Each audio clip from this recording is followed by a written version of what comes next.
A Rede Integrativa apresenta Cultura Integrada, um podcast que mergulha no universo da cultura e da democracia. Uma parceria com a Rede de Observatórios de Cultura do Brasil e apoio da Rádio Zoom FM. E agora a gente vai para aqui. Estamos agora ao vivo com o nosso podcast Cultura Integrada. Eu sou o Ricardo Molina, da Rede Integrativa, e esse daqui é o podcast que tem vários apoiadores, né? Hoje nós temos aqui uma curadoria dos Observatórios de Cultura do Brasil, em parceria com a Rádio Zoom FM, que é uma rádio comunitária aqui da cidade. Também está na internet, no celular, né? Onde você quiser, tiver acesso, você pode entrar lá na Rádio Zoom e também no rádio, né? No 85,9, acho que é isso. E, e nós estamos aqui com um convidado muito bom. Eu vou fazer minha audiodescrição, eu sou o Ricardo Molina, eu sou um homem branco, estou de óculos preto, camiseta branca. O meu fundo tem uma luz que fica mudando de cor às vezes, uma cortina, uns quadros, uma parede branca. Eu tenho um rosto fino, estou com um cavanhaque, que hoje eu fiz a barba porque é um movimento especial, esse daqui da cultura. E o nosso convidado aqui é o Gerard Rajar, que ele também trabalha com cultura aí apaixonado, já trouxe várias soluções, né, para que a gente trouxesse a cultura para diversos públicos, até mesmo que não têm acesso a ela. E hoje nós vamos falar sobre como tornar esses direitos públicos, né, acessíveis e qual é o nosso papel e o papel do poder público nessa atividade. Bem-vindo, Gerard, se apresente, por favor. Olá, boa noite, Ricardo Molina, obrigado pelo convite, obrigado aos ouvintes da rádio, aos seus seguidores. Eu me chamo Gerard Raja, eu sou um homem de 40 anos, cisgênero, branco, tenho olhos verdes, tenho barba para fazer, bigode também para fazer. Eu estou na sala da minha casa, possuo livros atrás de mim, em algumas obras de arte, visto uma camisa branca com algumas bolinhas azuis. Estou à disposição de vocês. Obrigado. Muito bom, Gerard. Bom, eu já comecei falando o seu nome errado, né? Porque é um nome diferente, é um nome árabe. Você tem uma descendência aí da árabe, é isso? Eu tenho uma ascendência árabe, né? Uma ascendência? Boa. Eu sou um descendente, então eu tenho uma ascendência árabe. Meu pai é libanês, meu Uhum. pai nasceu no Líbano, minha mãe é filha de libaneses e também pertence à mesma família do meu pai, e eu sou nascido no Brasil, eu sou um brasileiro nato. Mas Pois é, fica tranquilo, eu aceito qualquer coisa que vier do meu nome, para mim tá bem, bem de boa. uhum. O importante é chamar, né? Obrigado mais uma vez pela sua presença aqui, com a curadoria aí do Manuel, lá dos Observatórios de Cultura, parceirão dessa edição do podcast. Mas, Gerard, é Gerard que fala? Gerard. Gerard. Você está aí na cultura há muito tempo. Como que você começou? Na sua época, o que que você tinha ideia de fazer para chegar? Você tinha ideia de que chegaria onde você chegou? O que que você estava querendo fazer lá no começo e onde você chegou? Faz um paralelo aí para a gente, só para te conhecer um pouquinho. Olha, é uma boa questão. Eu nunca imaginei que eu fosse, ser, por exemplo, um diretor de ópera, né, e nem que eu fosse ficar conhecido pela ópera. Eu comecei muito cedo, 6, 7 anos com música, né, violino, aquela trajetória de um jovem, de uma criança que estuda música. Mas eu nunca imaginei necessariamente que eu fosse enveredar e nem que eu fosse virar qualquer tipo de referência nessa área. E é muito engraçado porque é mais aquele exemplo assim de que basta a gente querer viver e fazer o caminho, né, e criar os caminhos que não existem, que acaba que a gente chega em lugares que a gente realmente nunca imaginou. Mas a minha formação primária é direito, eu estudei direito e nunca deixei a arte, sempre tive essa noção de que eu queria trabalhar e gostaria de ser profissional da arte. Comecei em 1997 no teatro, nunca imaginei que eu fosse depois ser dono de teatro, dirigir teatro, pensei sempre em ser ator, e aí a vida foi levando a caminhos, e que pela indignação, né, pela falta de suporte estatal, de classe, dos meus pares, acabou que naturalmente, por conta muito dessa formação jurídica, obviamente, histórica também, por entender processos históricos, acabou que fui empurrado muito para essa área que é hoje nós estamos aqui. Mas comecei mesmo, né, e ainda estou e sou chão de palco, né? Palco, né? Gosto de estar no palco. Você é cantor também? Quando precisa, quando falta baixo barítono. Eu gosto de dirigir e produzir óperas, mas quando falta, principalmente em coro, não tenho o que fazer. Faltou uma voz, um baixo barítono. Não posso me dar o luxo de ficar na coxia, administrando produção quando tem o cupo, o lugar faltando justamente da Aham. voz que eu posso ali cantar. Então, eu costumo, lógico, ir à cena como cantor, justamente quando falta a voz, né? Mas tecnicamente eu gosto e sou bom mesmo em produzir e dirigir. É, porque o lírico, né, da ópera, ele é uma coisa, assim, um pouco elitizada, vamos dizer assim, né. Como que você pode se dizer que você teve acesso porque você foi privilegiado? O que que você pode dizer sobre a ópera na sua vida? Porque não é fácil, né, o seu projeto, inclusive, ele tem essa premissa de levar, né, a ópera a pessoas marginalizadas, que não têm acesso à cultura. Como que você vê essa trajetória que você fez? O privilégio que eu tive é ter uma mãe que psicóloga e muito ciosa com a educação minha e dos meus irmãos, que me levava com 6, 7 anos para ver as grandes produções de ópera do Teatro Guaíra, né. Curitiba foi a capital da ópera nos anos 80 e 90, tanto que a Varig, já extinta Varig, tinha uma linha aérea que saía do Rio de Janeiro com escala em São Paulo e chegando em Curitiba, nas temporadas de ópera do Teatro Guaíra de Curitiba.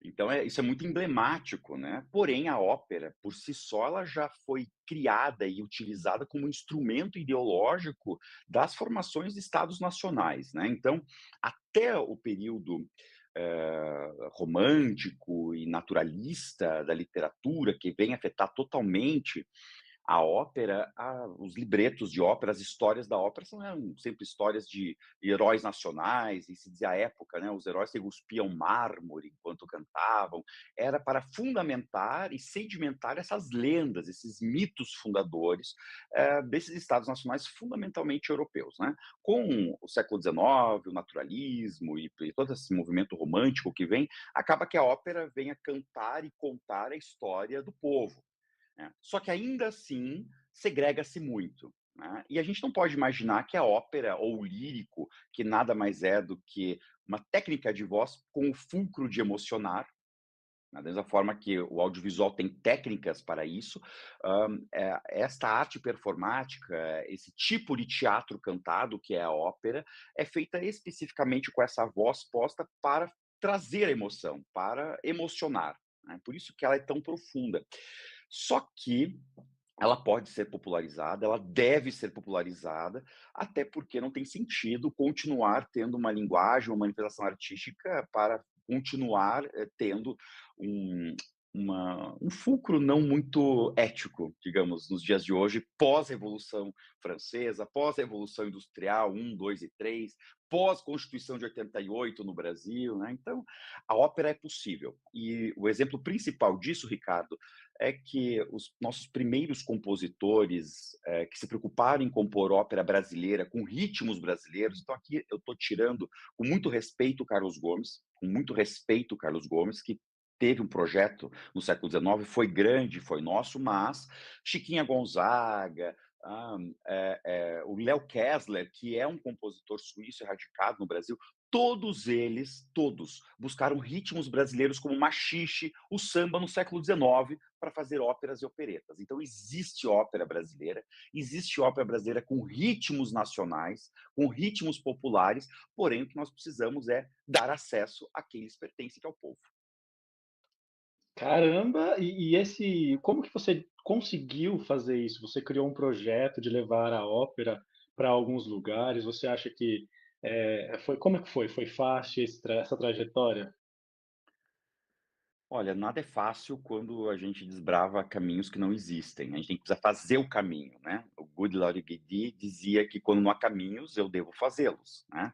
E é muito pesaroso no Brasil, por exemplo, nós temos faculdades e universidades públicas, fundamentalmente, que formam cantores líricos, nós termos grandes teatros de ópera, uma maioria absoluta públicos.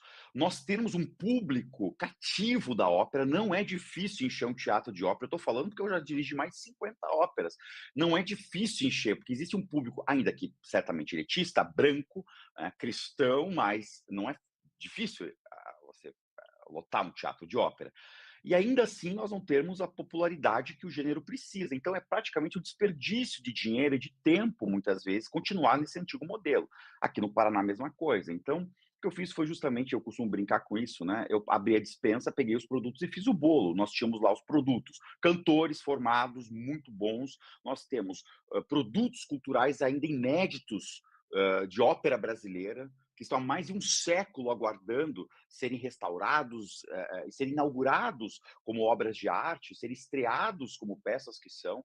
Os teatros ociosos, muitas vezes, para ópera e servindo para outras coisas, como meros auditórios, e um público esperando. O que eu fiz foi juntar esses produtos, criar um produto final através de um festival, o Festival de Ópera do Paraná, que contei com o apoio precioso, indispensável do poder público, sem leis de incentivo, mas com a, o imprescindível apoio talvez a primeira pessoa que acreditou nisso, que foi a Mônica Richbiter, que foi secretária de Estado da Cultura do Paraná, presidente, talvez a maior presidente do Teatro Guaíra, nesses 140 anos que o teatro existe.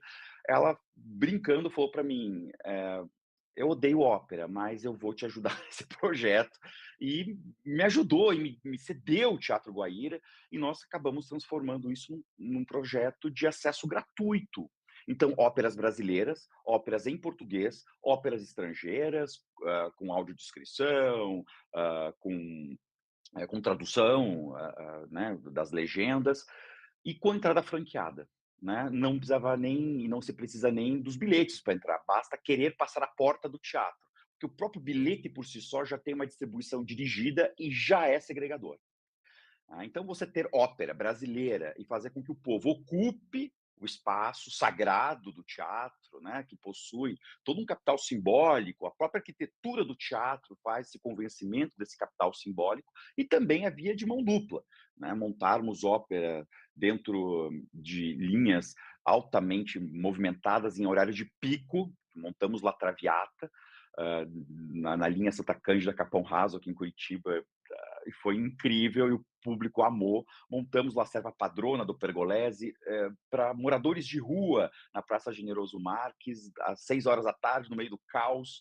E foi incrível a recepção do público para isso. Então, tem um pouco do que, aonde a gente não consegue trazer o público para dentro, a gente vai atrás do público, mas principalmente é fazer esse processo de morigeração do público, né? Fazer o público se apropriar do espaço que é deles. Com certeza, principalmente com a ópera, que eu acredito que não seja um estilo muito fácil de entender, de transmutar internamente, por ser muito sensível, muito profundo, né? E você, não sei, pelo pouco que eu conheço de ópera, né? Então, assim, são coisas catastróficas, são muita gente cantando e dá até vontade de chorar algumas vezes, pelo que eu percebi, que eu vi na internet, né? Porque acaba sendo um pouco dramático e tal. Mas falando sobre um pouquinho sobre os editais, os fomentos de cultura que foi, você citou aí, que foi com a ajuda desses fomentos que você fez esse projeto, não foi isso que eu entendi? Foi com a ajuda do poder público, mas não de Poder editais, público. porque como os editais, né? E isso é um drama hoje na vida de todo produtor, de todo artista, de todo mundo que é fazedor de cultura, ou que quer viver disso, ou que quer ganhar dinheiro com a arte, porque pronto, né? O mercado é isso, e o edital faz parte de um fluxo de mercado. Tá? Você não tem a garantia que você há de conseguir ter uma periodicidade minimamente anual de um festival. Você imagina, no ápice do festival, eu tive lá 28 produções ao mesmo tempo, num espaço de 2, 3 semanas, com 640 contratações, uma equipe imensa, porque realmente você tem razão, Ricardo, a ópera, tal qual o cinema, e mais do que o cinema, exige muito mais contratações do que no próprio teatro, né? Ou no circo, que é muito mais familiar, inclusive. A lógica, mais ou menos, de uma produção média no cinema, a cada pessoa que você vê, ainda que seja um figurante, que você vê estampado na cena, você tem pelo menos 7 pessoas atrás dela trabalhando. Então, o corpo técnico é grande na área Sim. cinematográfica, seja na pré-produção, na produção propriamente dita, na pós-produção e na desprodução, etc. Todas as etapas dessa cadeia de produção. Mas, na ópera, você tem estanque pelo menos 8 pessoas vezes aquelas que você vê em cena. E isso não muda, mesmo que seja uma produção de 2 cantores solistas e só. E se você tiver orquestra, isso também acaba se multiplicando. Então, é uma cadeia imensa. Como que eu posso, sem que os editais me garantam uma periodicidade nessa produção? Eu não teria como manter um festival anual. E assim foi anual de 2015 até 2022.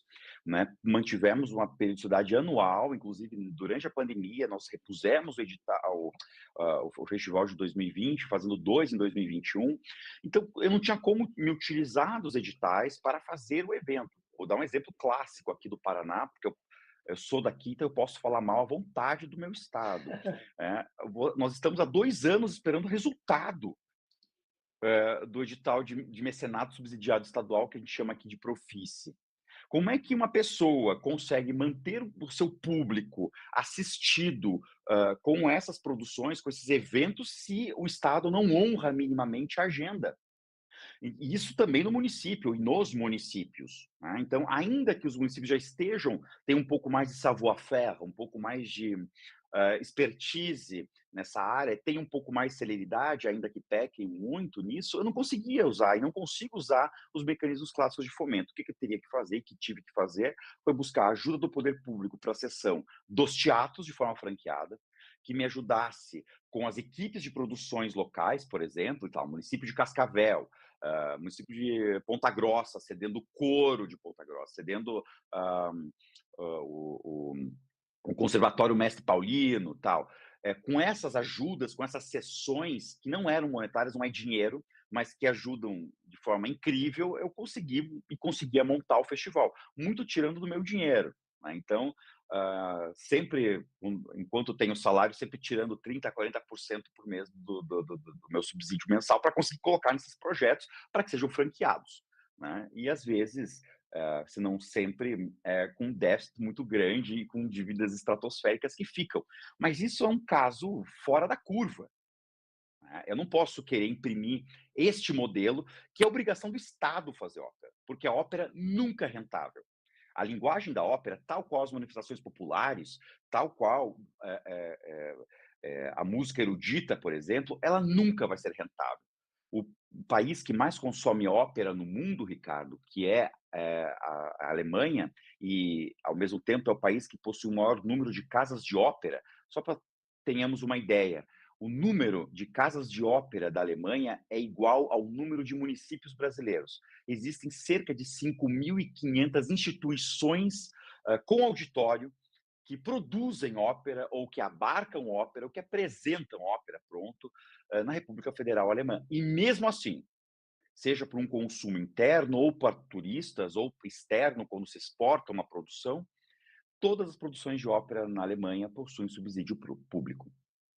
Então, ainda assim, a França, ainda assim, a Itália, que tem fechado estabelecimentos de ópera, ainda assim, o Reino Unido, todos eles subsidiam a ópera, porque nunca a ópera é rentável. Nunca. Para isso que servem os mecanismos de incentivo. E esse é né, o cariz, o espírito das leis de incentivo. Dar apoio àquilo que não é rentável. Se não é rentável, o mercado e a sociedade não vai se prestar a perder tempo, recursos, capitais para trazer algo para a sociedade que é imprescindível. Por isso que o Estado dá o subsídio, ajuda, né, faz a sua sublevação, que lhe é de obrigação, com as devidas resguardas legais e guaridas constitucionais, etc., para que essas imprescindíveis produções e linguagens mantenham-se ativas. Porque as coisas também desaparecem. As coisas, as linguagens, os produtos também desaparecem. Então, esse é o incrível mecanismo do mercado. Né? O que não é lucrativo, o que não tem o porquê ter uma conta positiva financeiramente, acaba sendo esquecido. E é por isso que tantas manifestações culturais desapareceram, mas nem vou entrar nessa seara, porque aí é um tema antropológico profundíssimo. Mas a ópera é um exemplo disso. Ainda que tenhamos mecanismos de fomento ativos hoje no Brasil, a ópera brasileira não é apresentada. Você, por exemplo, tenho certeza que não consegue me elencar o nome de uma ópera de Villa-Lobos ou uma ópera da Chiquinha Gonzaga. E olha que ela escreveu mais de 50. A gente precisa realmente ter acesso, né? Porque é simplesmente ter acesso. Você vai entendendo, você vai se afinizando, né, com a linguagem, a partir do momento que você tem acesso. E muito importante esse seu trabalho, né, de tornar essa linguagem acessível para toda a massa, né, trazer a beleza dessa arte aí. Mas como você disse, né, o próprio artista ele acaba ele usa mais do seu dinheiro do que ganha para fazer o trabalho. Então, o que que você vê como uma solução hoje, Gerard, para poder ter esses direitos trabalhistas dos profissionais da cultura garantidos? Porque não tem ali um fundo de garantia, não tem, sei lá, nem um sindicato direito que ajude, né, as leis ali, as certificações e até mesmo fiscalização dessa atividade. Então, como você vê alguma saída, né, já que estamos falando de uma evolução em espiral que está demorando tempo, né? Olha, saída existe quando nós temos uma classe trabalhadora. E não é o caso da cultura. Nós não temos uma classe trabalhadora da cultura. Porque, primeiro, nós não temos classe. Eu até sou jocoso quando eu costumo dizer que nós não temos classe artística, nós temos claque artística. Então, a claque artística serve para aplaudir, né, quando lhe convém, para maldizer quando lhe convém, né, se junta quando é interesse comum, se desgarra da mesma forma. E não foi para isso que Dulcina de Moraes, não foi para isso que a Dercy Gonçalves, não foi para isso que o Procópio Ferreira, não foi para isso que a Bibi Ferreira, não foi para isso que toda essa gama de gente que trabalhou e lutou para que tenhamos o reconhecimento como artistas, como profissionais de uma área que somos, né? Porque fazer arte é muito simples. E hoje, ainda, com essa questão toda da tecnologia, nós precisamos fazer a releitura. Da mesma forma com que a profissão do jornalista teve de ser repensada e recolocada à sociedade, porque o Supremo Tribunal Federal reconheceu quem nutre um blog faz um trabalho jornalístico, sendo ou não formado em jornalismo. Da mesma forma, não posso dizer que um influencer, um apresentador de um alto programa nas suas redes sociais não é um artista. Ele tem manifestações, ele tem uma linguagem, ele muitas vezes é um personagem de si próprio, mas é um personagem, quando não, é um personagem cênico e ganha dinheiro com isso e muitas vezes se mantém somente com isso. Eu não posso dizer que essa pessoa, porque não possui um registro profissional ou não passou por banca acadêmica, não é um profissional da arte. Muitas vezes sabe melhor do que aquele que é o acadêmico, o bacharel na área. Muitas vezes aquele que sabe ensinar bem é o licenciado, mas não sabe ler um texto direito, porque muito vem pela prática. Esta falta de reconhecimento de si no outro é a falta da classe que nós não temos. Então, é impossível nós pensarmos em direitos trabalhistas quando nós não temos o reconhecimento de uma área.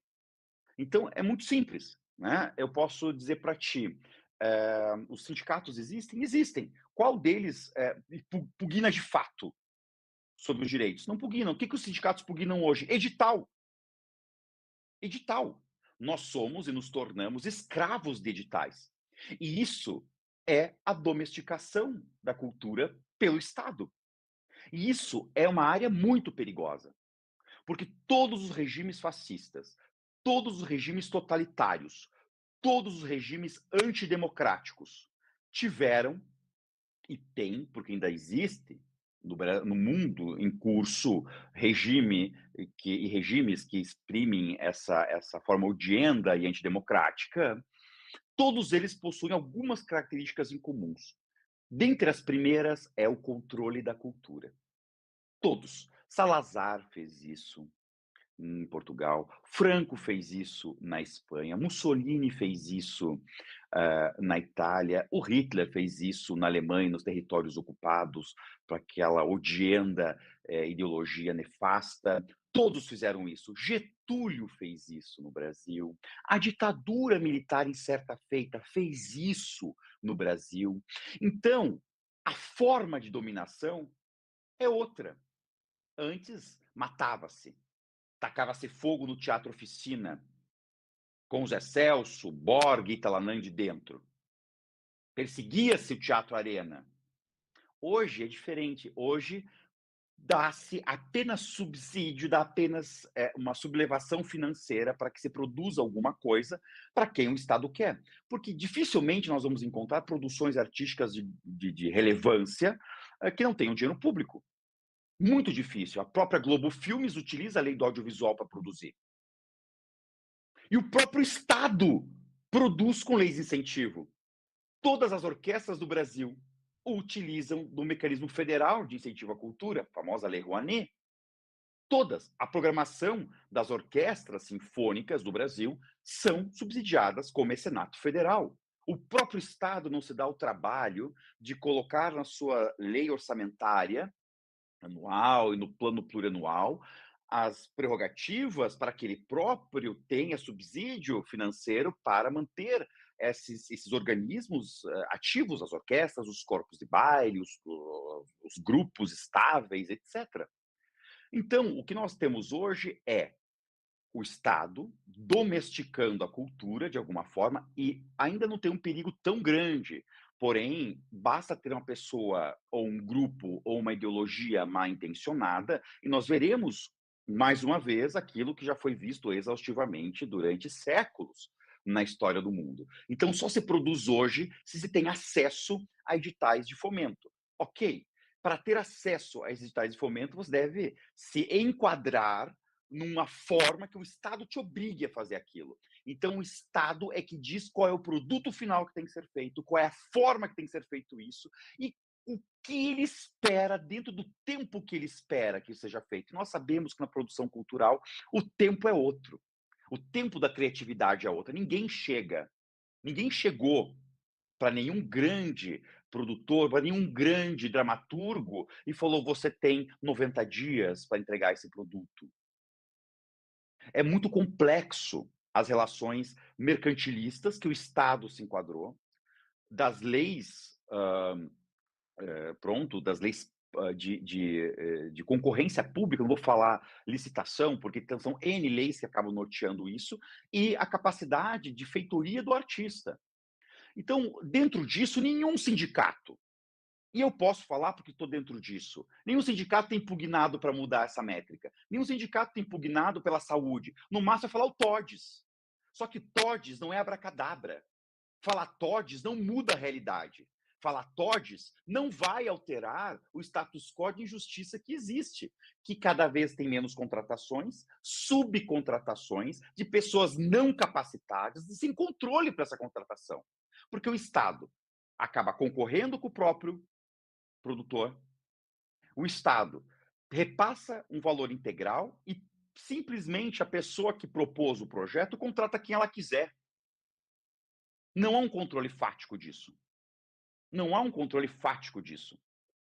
Simplesmente não há. Por isso que, antes de tudo, e antes de nós procurarmos problematizar ainda mais o que já é complexo, nós tínhamos que olhar para nós mesmos e vermos o que nós, artistas, nos tornamos. Nós nos tornamos fazedores de editais. Nos tornamos meramente pessoas que atendem a chamados públicos para conseguir dinheiro. Nós perdemos a capacidade de disputar mercado, nós perdemos capacidade de formar público e novos públicos, nós perdemos capacidade de ocupar territórios e nós perdemos a capacidade de nos instrumentalizar como classe. Então, Ricardo, simplesmente nós estamos por um caminho que, se tiver volta, vai ser muito complicado. Caramba, eu fico assim, eu espero, fico com esperança de que isso sim seja uma possibilidade, sabe, de rádio, porque agora eu tô como conselheiro de cultura e pelo que eu percebo, é muito ego, sabe? As pessoas elas não têm uma visão comum, elas não querem ver o movimento evoluindo, elas querem ver de abafar os erros do prefeito ou da candidata e que esses erros eles não fiquem documentados para um próximo não errar no mesmo buraco, ou então se ele acertar, que o outro não saiba como ele fez para acertar, porque é uma coisa meio que uma guerra. Essa é a perspectiva que eu estou tendo. Você acha que com essa liberdade, esse marco regulatório que estão fazendo, toda essa reestruturação do Ministério da Cultura, vai ter esse setor mais forte agora, mesmo que você tenha essa visão um pouco mais pessimista também, né, nihilista? Você acha que é possível a gente chegar lá, tanto que com relação aos direitos trabalhistas, direitos autorais, porque é uma briga tão grande de ego que eu não vejo onde que isso sairia. Antes de você responder, eu vou pedir para que, caso a ligação caia, você entra de novo, que é o link precisando refazer aqui, que como tem mais de 2 pessoas e o Google é gratuito, aí ele precisa refazer. Tranquilo. Felizmente, Esse é o drama a gente que está antes nesse de você esquema. responder também, eu vou colocar aqui o pessoal que está comentando no chat. O Cláudio Lovanovic falou boa noite. Patrícia Barnac também falou boa noite. Os Observatórios de Cultura do Brasil, bate-papo, o Gerard tem muito conhecimento jurídico de cultura. A Patrícia Bernac, como o Gerard, sempre dando uma aula de cultura e conhecimento. A Juliana Pagu, muito bom, Gerard, compartilhando sua imensa contribuição. A Juliana Pagual, o Cláudio Lovanovic determinam o sucesso ou o fracasso de qualquer iniciativa, né? Quando você deixa eles dominarem o que a gente tem que fazer, o que é a curadoria deles, né? Quais são os pareceristas deles e tudo mais. A Patrícia Bernac também batendo palminha pra gente. Cláudio Lovanovic de se indignar também. Tá todo mundo indignado, né, Cláudio? E aquela Juliana. O que temos hoje é o Estado domesticando a cultura. Bingo. Inclusive, sobre esta farsa de conferência, SNC, PNC. Comenta aí, já aproveita e continua. Olha, Ricardo, embora você ache a minha visão nihilista, então me aponte uma solução que tá em curso, porque eu não consigo enxergar. E basta vermos esse governo atual, federal, que realmente tem um paradigma diferenciado e um respeito diferenciado com a cultura frente ao governo anterior. Ainda assim, se nós analisarmos o plano de cultura do candidato, quando lançou sua candidatura, ele é quase inteiro baseado em distribuição de dinheiro. Você não tem um norteamento para o dinheiro. Percebam e percebamos, os franceses foram quem inventaram o Ministério da Cultura. Foram os franceses, pós-68, pós a Revolução Cultural de 68, que tiveram brasileiros lá. A Itlanande estava lá, o Fernando Henrique Cardoso estava lá exilado, e lá a malta do Teatro Oficina estava em cartaz naquele maio de 68. Pós maio de 68, pós a Revolução Cultural da França, começou os franceses a nos venderem essa ideia de que deveria ter no aparato estatal um Ministério de Cultura. Ponto. E nós temos esse fetiche ministerial. Agora, por um outro lado, nós vemos a Alemanha. A Alemanha é um dos países do mundo que tem o maior investimento per capita em cultura do mundo, né? Que são milhões e milhões e milhões e milhões de euros. Afinal, você não mantém 5.500 casas de ópera num país muito menor que o Brasil, tamanho de Minas Gerais. Isso é muito dinheiro, além das outras tantas manifestações culturais. Ponto. Lá não tem Ministério da Cultura. Estados Unidos não tem Ministério da Cultura. Não tem uma Secretaria de Cultura da Presidência da República Americana, norte-americana. Porém, eles investem infinitamente mais do que nós. Logo, nós não entendemos como é que a gente consegue ter esse fetiche ministerial quando o dinheiro não sobe, o dinheiro não cresce. Não é feita uma política pública para isso. E o próprio Estado abdica do seu papel de produção. Estamos vendo aqui, neste governo, repito, que temos respeito, que sabemos que tem uma visão muito mais carinhosa e delicada com a cultura, que reincluiu a cultura como prioridade nacional. Os museus estão para fechar, estão encabeçando greve. Não, o teatro Cláudio Santoro, a poucos quilômetros dentro do eixo monumental de Brasília, está fechado. Nada foi feito e nada está pensando em ser feito. Então, será que é realmente tão pessimista ou é simplesmente a leitura da verdade fática, da verdade consuetudinária, da forma como nós estamos fazendo tradicionalmente as coisas, costumeiramente a cultura, não está nos levando a um tipo de bancarrota que talvez não tenha solução? Porque não é a carteira profissional do artista, não é o sindicato que vai fazer o milagre, é o que nós nos tornamos. Quantas vezes nós vemos ótimas iniciativas que não conseguem captar? Porque é praticamente injusto, né, eu chegar para uma grande empresa que tem lucro presumido e dizer: eu tenho um projeto de edição de poesia de pessoas vulneráveis, eu quero publicá-las em e-book e quero publicá-las em papel e distribuí-las em bibliotecas e fazer impulsionamentos na internet para que poetisas, poetas e fazedores de literatura possam ser vistos. É uma iniciativa. Ao mesmo tempo, chega lá uma cantora nacionalmente conhecida, muito bonita, pronto, geralmente branca, né? Já privilegiada por várias camadas e capitais simbólicos, chegar e falar: eu vou fazer 100 shows pelo Brasil e a sua marca vai aparecer piscando na minha bunda durante todo o show. Se você é o diretor de marketing, eu não preciso presumir qual será a melhor aplicação da marca, na bunda da cantora ou em poesias de brasileiros, brasileiras e brasileires, pronto, vulneráveis. Né? Então é muito simples nós entendermos essa mecânica. Então, a saída não tem saída quando o próprio poder público não se coloca para isso. E nós, artistas, eu me coloco nisso, a gente vai para o conselho, ou para os conselhos, para as esferas decisórias, e muitas vezes participamos de governos, e acaba chamando para nós, quando não é nossa aptidão, e também não é nosso papel, a resolução dos problemas. E o Estado fica esperando que a gente tire o coelho da cartola, quando é obrigação deles fazê-lo. Então não dá para fazer um edital de tal forma porque a lei não permite. Mude a lei, arranje saída. Porque não tem dinheiro, arranje o dinheiro. E a sociedade tem que ficar esperando respostas que ela tem que achar para trazer para o poder público. A lógica dos conselhos está totalmente trocada, porque não é um conselho de administração de multinacional. Esses conselhos que nós estamos acostumados, seja de cultura, seja de saúde, seja de transporte coletivo, seja o uso do Fundeb, que tem que ser por meio de conselho, são mecanismos instituídos na Constituição de 88 para fomentar a participação popular. Então, o nosso modelo de democracia é um modelo de democracia representativa e semidireta. Né? Então, nós participamos das decisões do poder público através da eleição e da indicação por maioria ou por proporção no parlamento, por exemplo, de candidatos que a gente vote. E, por isso é tão necessário o voto ainda ser obrigatório no Brasil. Tá? Eu ainda defendo isso, porque nós temos que ter uma cidadania plena para conseguir tirar o voto obrigatório.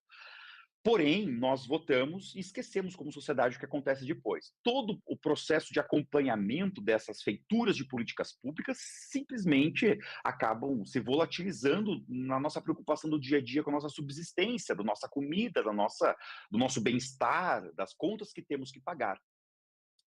E a Constituição de 88 se ocupou com duas coisas, duas chaves muito interessantes, muitas delas baseadas nas teorias de Sartori, por exemplo, né?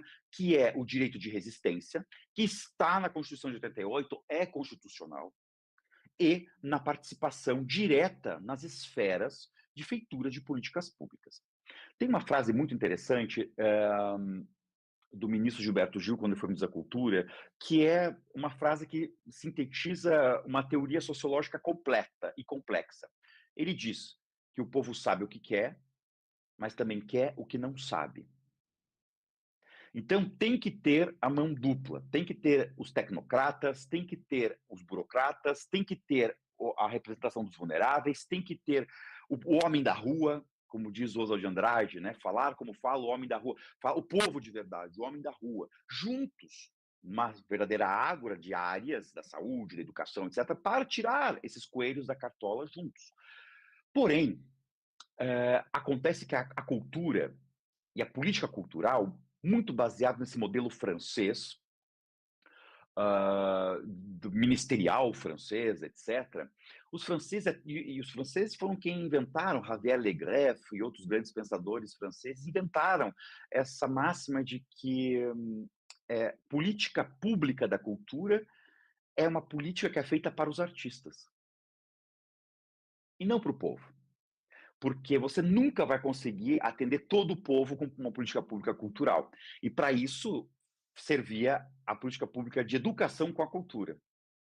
Então, os franceses nos dão a ideia de que uma política pública de cultura é uma política pública que atenda quem produz a cultura, quem há de produzi-la no lugar do Estado.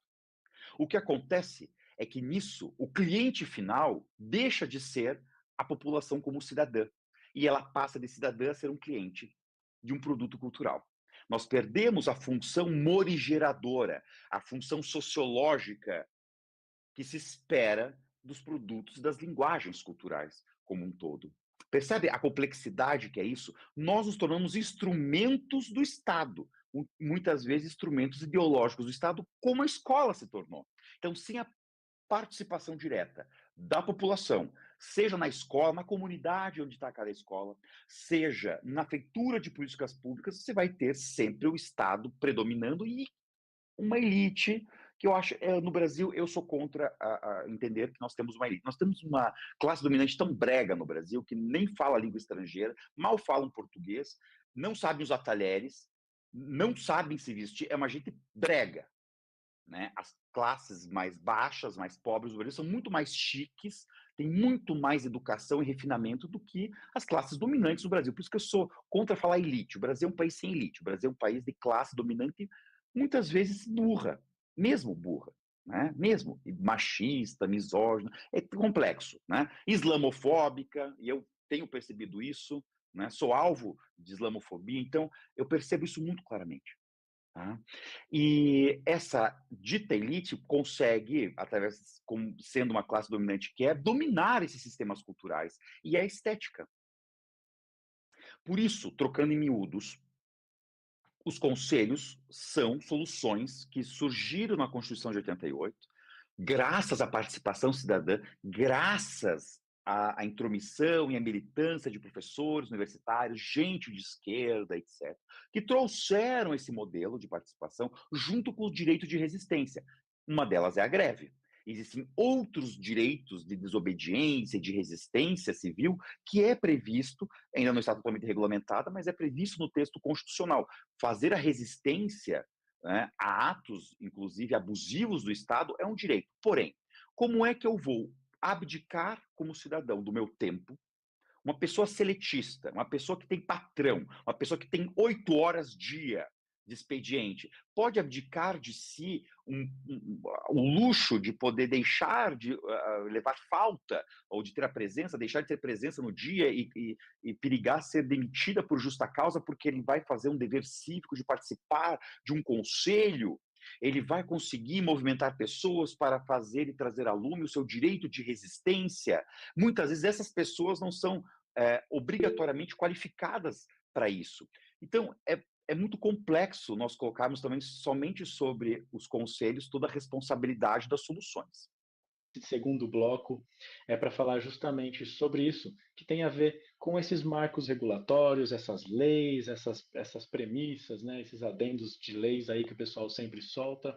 Eu queria saber de você se de fato tem contemplado, né, a organização sindical, essa questão dos marcos regulatórios, direitos autorais, isso tudo está suprindo a nossa demanda? Está faltando alguma coisa, Gerard? Está faltando tudo, né? Bom, vamos lá, né? Então, já que nós nos resumimos a leis de incentivo, né? Que elas são, o próprio nome diz, leis de apoio e incentivo à cultura. Não são leis para fazer a cultura do zero e dar de comer para uma classe. Não é.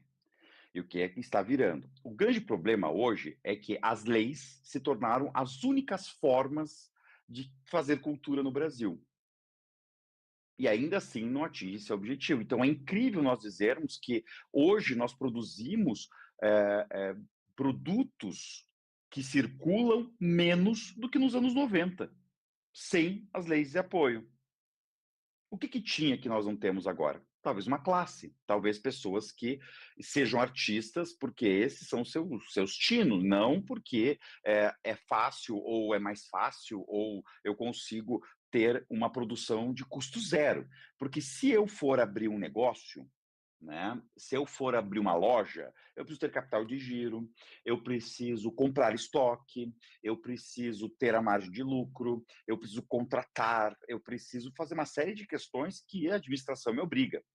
Agora, para eu produzir hoje um produto cultural com lei de incentivo, eu não preciso vendê-lo, eu não preciso ter público, eu faço para o meu eguinho, ou para o eguinho de quem está comigo. Né? O importante é prestar as contas.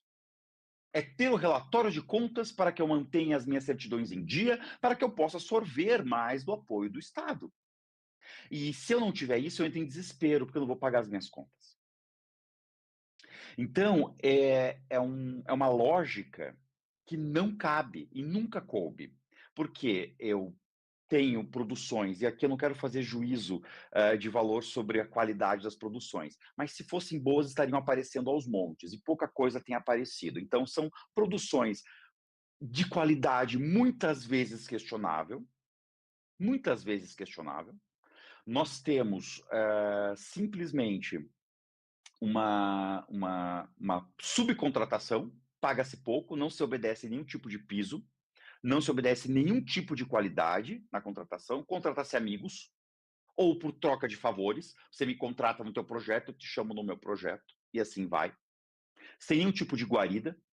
Os artistas, por estarem agora domesticados num processo de escravização de sua mão de obra, e eu digo isso sem enxabidez alguma, né? E é uma servidão voluntária. Acabam simplesmente deixando de fazer arrecadações previdenciárias, porque não lhes sobra, e a idade chega, as pessoas envelhecem, a saúde decai, os acidentes ocorrem, e não há retiro de artista que vai dar conta de tanta gente. Então, enquanto alguns estão ganhando muito, outros estão ganhando muito pouco e vão ficar na precariedade para sempre. Só que essa discussão não está nos sindicatos, ninguém está preocupado com isso, estão preocupados em falar mal do outro, um perseguir, ter ódio, inveja, invídia do outro, porque quer ser o outro. Né? Ou para ser fantasma em Câmara Municipal, ganhando 10 mil por mês, ou ser fantasma em Assembleia Legislativa, fazendo novela na Globo, mas sendo fantasma na Assembleia do Paraná. Então, ator da Globo, fantasma na Assembleia do Paraná. E é de sindicato também. Então, assim, sem nenhum tipo de enxabideza, sem nenhum tipo de vergonha, sem nenhum tipo de pudor, né, em cometer tais crimes. Mas está tudo certo. O importante é falar mal do outro. Essas pessoas nunca vi sentarem, discutirem a qualidade do trabalho do artista sênior. Ou as leis de incentivo é para o artista kids, metropolitano, que teve acesso à educação formal. E eu convivi e aprendi, por exemplo, com o povo de circo. Em 2018, eu estava no Conselho Estadual de Cultura aqui do Paraná e fui eleito pelos meus pares para fazer a minuta do Plano Estadual de Circo do Estado. E eu não sabia nada de circo, fui aprender com a dona Wanda Zanchettini, 70 anos de labuta, de lona circense, pariu os 9 filhos, sei lá, todos debaixo de lona, foi adotando filhos, uma pessoa incrível que eu tive a alegria de conhecer pelas mãos da Jane Dávila, filha de artistas circenses também, o Edson e a Delcy Dávila, o palhaço Zuca e Zoca, e lá ali eu entendi essa gente de circo de verdade, não palhaçaria, circo de verdade, gente que sobe lona, gente que é loque de praça, gente que sabe fazer um circo funcionar como como um equipamento cultural que de fato é, eles não têm tempo, eles nem têm como, itinerando a vida toda, sem endereço, sem CEP, ter uma educação formal. Como que você quer que estas pessoas tenham, no mínimo, tempo para sentar a bunda na frente de uma internet ultra rápida, de sistemas super tecnológicos, para fazer propostas digitais? Sendo que, se acabar o circo de lona, ninguém vai refazer essa linguagem, porque se passa de família. Isso é muito familiar, são empresas familiares. E como que você vai dizer em apoio previdenciário para famílias circenses como esta, a Zanquettini, de fato, se eles não têm tempo nem de cuidar dos próprios espetáculos com certa paz, porque a pessoa que está fritando a batata para vender, porque o lucro vem não do bilhete propriamente dito, mas do que se vende agregado de pipoca, batata, chocolate, algodão doce, tudo, no átrio ali da lona. A pessoa que está fritando a batata é a mesma que está no terceiro número, depois é que está no trapézio, depois já está no Globo da Morte, depois já está no número de palhaço, já no penúltimo número, e assim vai se reciclando toda a equipe. E a mesma pessoa depois vai tirar os pinos e bater estaca. Como que isso vai dar qualidade de vida para isso? Quando eu chamei para mim a obrigação de fazer a proposta da convenção coletiva de trabalho, que tem todo um ódio aqui, que não existe no Paraná uma convenção coletiva de trabalho para arte cênica, por incrível que pareça. Eu tive ainda é uma proposta, né? Eu tive o cuidado de abarcar a seção de direito para que os artistas circenses, por exemplo, tivessem estabilidade no emprego quando seletistas, antes de se aposentar, porque quando faltava 3, 4, 5 anos para um trapezista se aposentar ou para um palhaço se aposentar, ele é sempre mandado embora e vai parar na rua. Ano retrasado, eu conheci 4 palhaços, trabalhadores circenses, profissionais que estavam no Socorro Necessitados, no bairro do Tarumã, aqui em Curitiba. Gente com uma história incrível, mas que estão vulneráveis, estão à míngua, à miséria, e todos eles conscientes. E o que nós entregamos para eles? As costas da sociedade. Então, ninguém está discutindo o sistema previdenciário exclusivo para os artistas, especial para os artistas, tempo diminuído, aposentando um plano como tem os professores. Só que os professores têm noção da importância deles para a sociedade. Eles têm noção da importância deles para a educação e a educação para a sociedade. O artista não. O artista, ele tem a noção da importância que o projeto cultural subsidiado pelo Estado tem nas suas contas mensais. Por isso, e eu fiz esse levantamento, dos projetos e produtos culturais subsidiados pela lei federal, o que circula e o que é visto, isto é, o que existe, porque o que não é visto não existe, não existe. É simplesmente os projetos que são apoiados, o que são feitos por universidades, institutos, museus, teatros. E as produções e produtoras acabam fazendo para si próprias, com exceções, claro, não estou aqui massificando, mas nós sabemos de como isso é verdade. E o interessante disso tudo, Ricardo, que a gente não pode deixar de observar, simplesmente, é que um dia, o dinheiro acaba. Um dia, a economia oscila. Um dia será necessário fazer escolhas. Da mesma forma, isso é normal. As economias não são perenes e nem são estáveis. Né? É normal que isso aconteça. E as adequações orçamentárias devem ser feitas nos orçamentos públicos. E o mínimo que diminua da cultura já desgraça tudo. Respondendo exatamente a tua questão. O cariz das leis de incentivo é apoio e incentivo. Isto é, você já tem um público, ou você precisa fazer um público. Eu não sou da área da cultura, eu sou recém-formado, né? Preciso entrar neste meio. Esses mecanismos com políticas públicas vão me induzir a este lugar. Porém, na pandemia, por exemplo, se utilizou essa mesma lógica nefasta, eu digo, né? De disputa, eu digo, para imprimir o cariz da Lei Aldir Blanc, que é outra coisa, que foi pensada, e muito bem pensada, para outra coisa. Foi pensada para ser uma lei assistencial.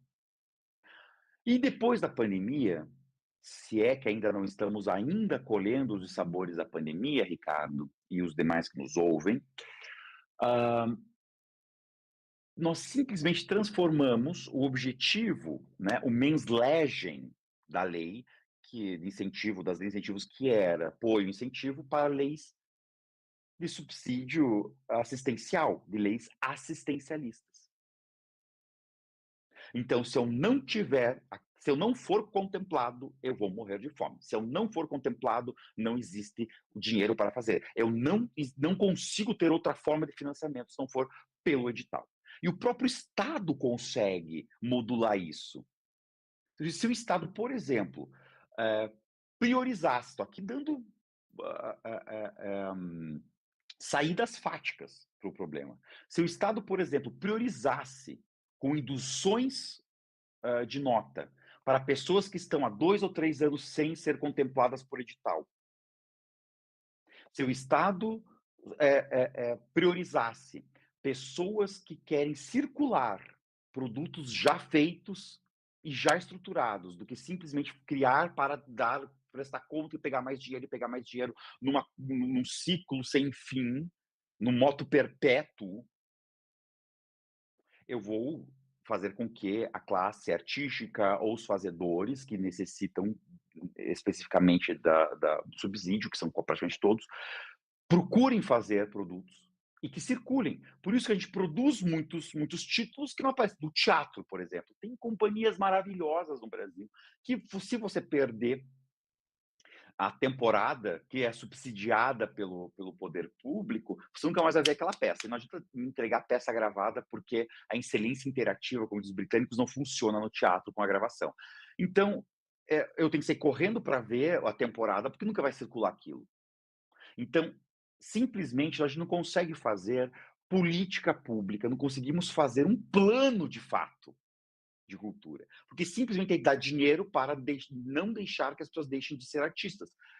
E eu entendo a necessidade que se tem em dar dinheiro para manter a vida desses artistas, porque somente na pandemia nós tivemos, nos primeiros meses da pandemia, 30% da classe artística deixou de ser artística. Foram buscar outras áreas. E imagine, um pianista, por exemplo, ele demora pelo menos 20 anos para se formar. Dificilmente ou nunca você vai ter um pianista que, quando fez 18 anos, estava lá no curso pré-vestibular, ele fala: eu acho que eu vou fazer prova para Belas Artes, vou ser um concertista. Não, ele já vem desde os 4 anos de idade estudando piano. Ele vai fazer o grau superior de piano. E ainda assim não vai estar pronto. Então, assim, pelo menos 20 anos por baixo para você formar um pianista concertista. E talvez pelo menos 30 anos para você formar um pianista correpetidor. Que é indispensável um correpetidor para qualquer musical. Nós simplesmente aqui no Paraná ficamos quase 100 pianistas correpetidores durante a pandemia. A última que tinha sobrado já estava querendo virar instrumentadora cirúrgica. E fez graduação, pós-graduação, mestrado, tudo em universidades públicas. O Estado investiu, o povo investiu dinheiro para formar essa gente. Para formar cenotécnicos, para formar contra-regras, para formar trucadores que seja, que são profissionais e que simplesmente fazem falta depois em qualquer oscilação da economia. Então, nós simplesmente não estamos entendendo qual é o papel desses mecanismos, porque peixe sem cabeça não sabe para onde nadar. Caramba, muito a ver com o que eu estou vendo aqui também, né? A gente tem as reuniões do CNPC, né? O Conselho de Políticas Culturais, e foi discutido aqui realmente essa questão de que como é que a gente tem uma escola livre de teatro se a gente não tem nenhum curso de iluminador, se a gente não tem um curso de figurinista, quais são os aportes que vocês querem criar? E aí tem um aplicativo aqui chamado Colab, que eles liberam Uhum. para consulta pública, que a maior resposta das pessoas das necessidades culturais eram de marketing. E aí, traçando meio que essa ideia, as pessoas estão sentindo que elas não estão conseguindo fazer o trabalho virtual, vamos dizer assim, o trabalho digital, a criação de conceito. Elas estão sentindo falta disso para poder fazer o trabalho cultural dela, na maioria das vezes. Você acha que é esse o caminho que a gente deve pegar, Gerard? Bom, nós temos um problema no meio disso, que é a pejotização do trabalhador.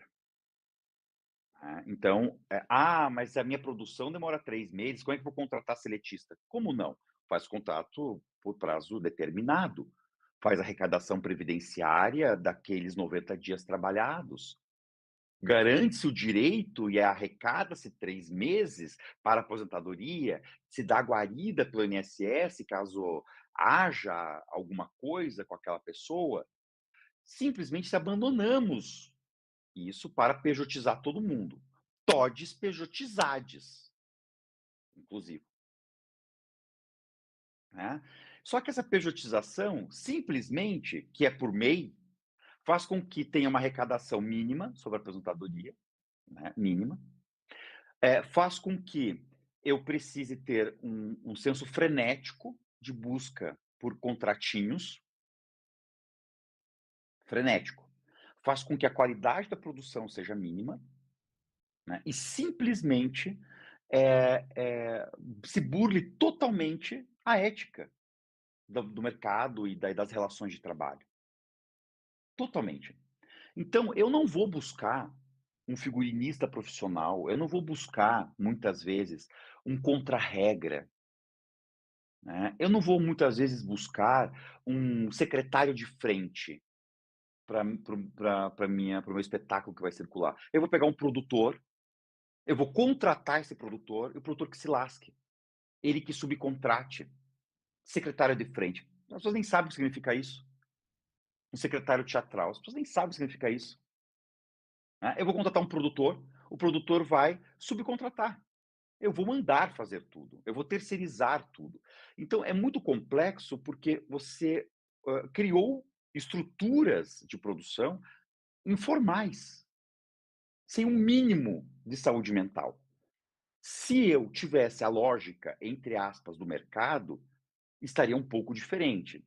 Não sei se melhor, mas um pouco diferente disso. O problema disso é que é o Estado que está promovendo isso.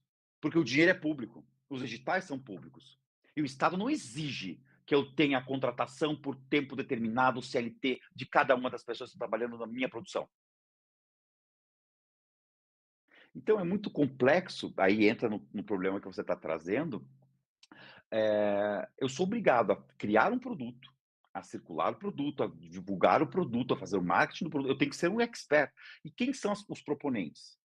Antigamente, os proponentes eram os empresários, eram os donos das produtoras. A gente chama de política de balcão aqui. A política de balcão, em politologia, na ciência política, é a que você busca o Estado para a sua iniciativa. Né? Entre aspas, o edital ele sai um pouco disso e traz uma certa democratização, porém ganham-se sempre os mesmos. E o edital e o próprio Estado não faz mais a obrigatoriedade que seja uma empresa produtora de audiovisual para o teatro, ou uma empresa produtora, uma companhia teatral, né, reconhecida pelo sindicato, por que seja, para disputar ali. É qualquer um que tem um CNPJ. E que tem experiência na área, conforme, e acaba tendo absurdos. Você acabou de dizer aí o comentário do Cláudio Domingos Jovanovic. O Cláudio Domingos Jovanovic conheço muito bem, presidente da Associação Nacional da Cultura Cigana, um cigano romani. Ele próprio não foi aprovado no edital aqui do Paraná de Povos e Comunidades, que é para cigano.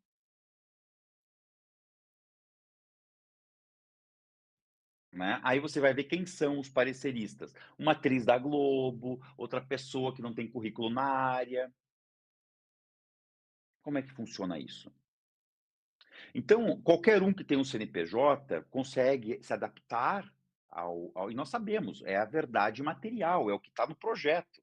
Né? A não ser que tenha denúncia sobre algo errado que tenha sido dito ali, mas é verdade material. O parecerista vai avaliar o que está escrito no projeto, ele não vai lá investigar. Tal. Então, é a verdade material. E aí está tudo certo, como o juiz julga o processo, ele julga os fatos trazidos materialmente nos autos. Né?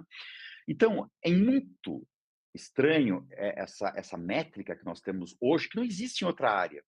Na educação não é assim, na saúde não é assim, nos transportes não é assim, no meio ambiente não é assim. No esporte não é assim, tá? Mas na cultura, de forma esdrúxula, está assim.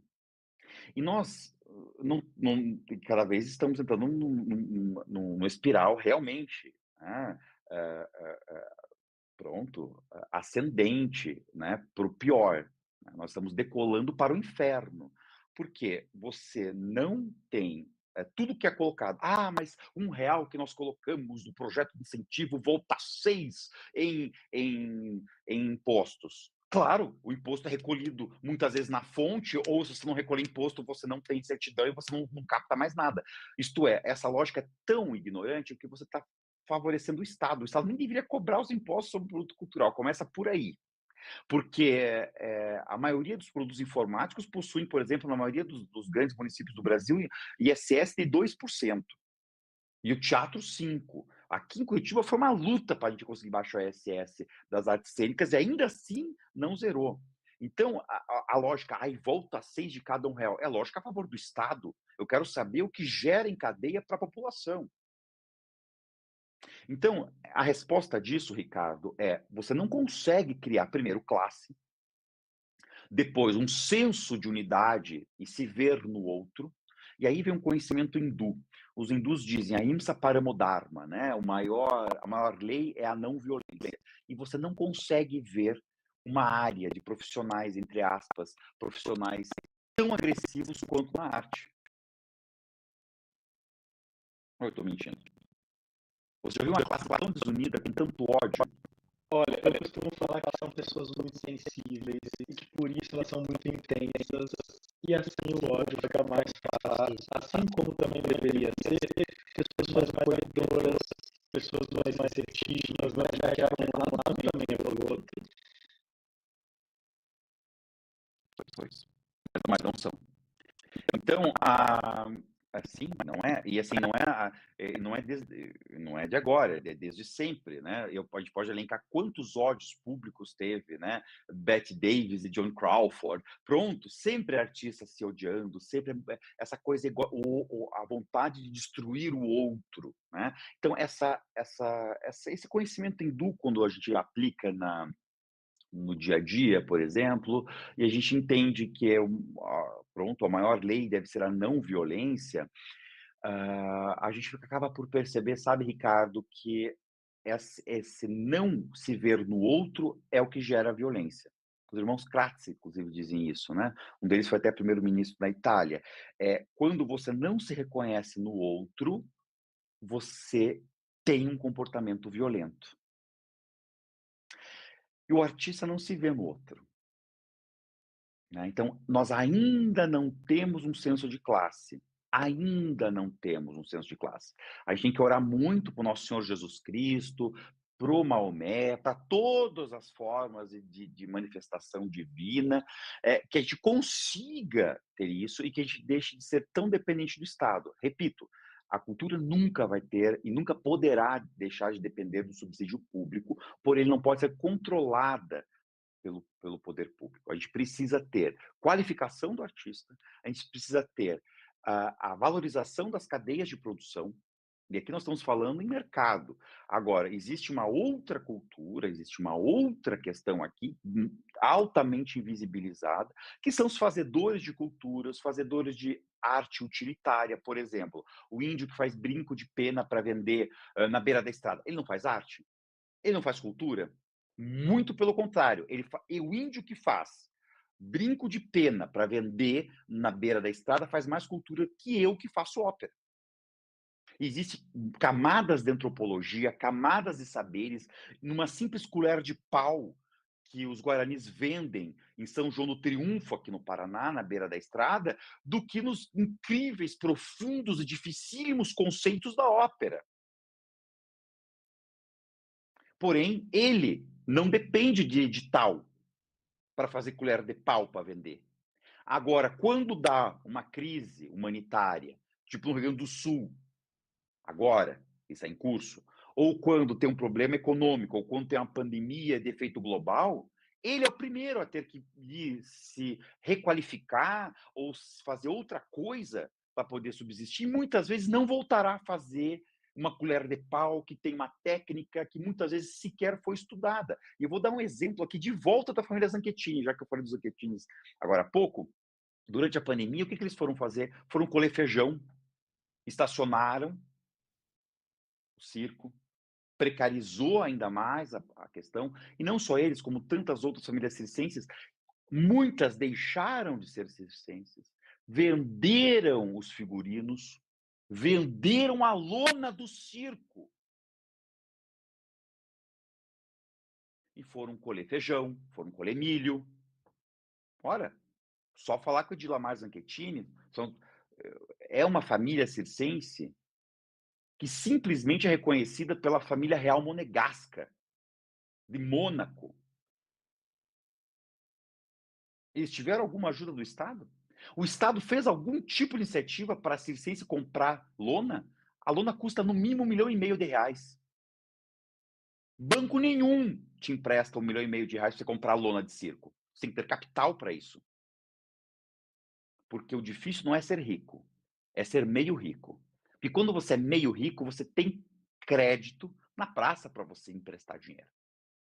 Quem fala isso são os portugueses da Beira Alta. O difícil não é ser rico, é ser meio rico. Então, a gente fica focando muito em produto e esquece toda a cadeia de produção. Você tem que me interromper, Ricardo, senão daqui a pouco é monólogo. Assim, Não, eu não. faço comício, entendeu? Vai O indo. importante é que você não perde a linha. Você tá indo, você sabe para onde você está indo e isso é super bom. E eu queria deixar até um convite para quem está participando aqui pelo chat, ó, a Patrícia Barnac está consternada com tudo isso que a gente está falando aqui.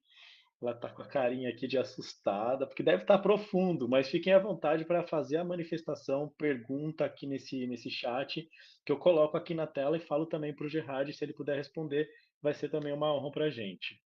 Agora, Gerard, eu queria pedir também para o pessoal deixar o like, hein? Deixa o like, compartilha com os amiguinhos, porque é muito importante também. Agora, entrando numa parte que eu gosto bastante, que eu tenho pegado assim forte aqui no Conselho de Cultura e fóruns de cultura, é a questão da transparência e o controle social. É muito difícil você estar num movimento que não permite que essas reuniões, por exemplo, sejam transmitidas pela internet ou que tenha uma transparência de fato ali sobre o que está acontecendo, né? Na maioria das vezes as pessoas têm medo de que a estratégia que a gente esteja fazendo seja cooptada, seja impossibilitada por algum tipo de informação que até mesmo o poder público venha a ter, por isso estar sendo tão amplamente transparente assim. E aí, jogando essa questão para eles, eles me mandaram fazer uma pergunta para o pessoal do poder público. Por que que as reuniões de vocês não são gravadas, não são transmitidas?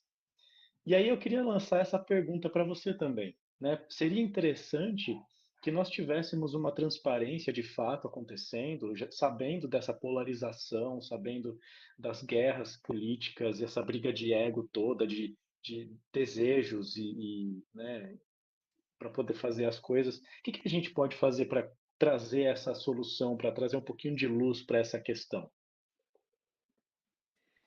Bom, nós não temos democracia se nós não tivermos imprensa livre, se nós não tivermos participação popular, né?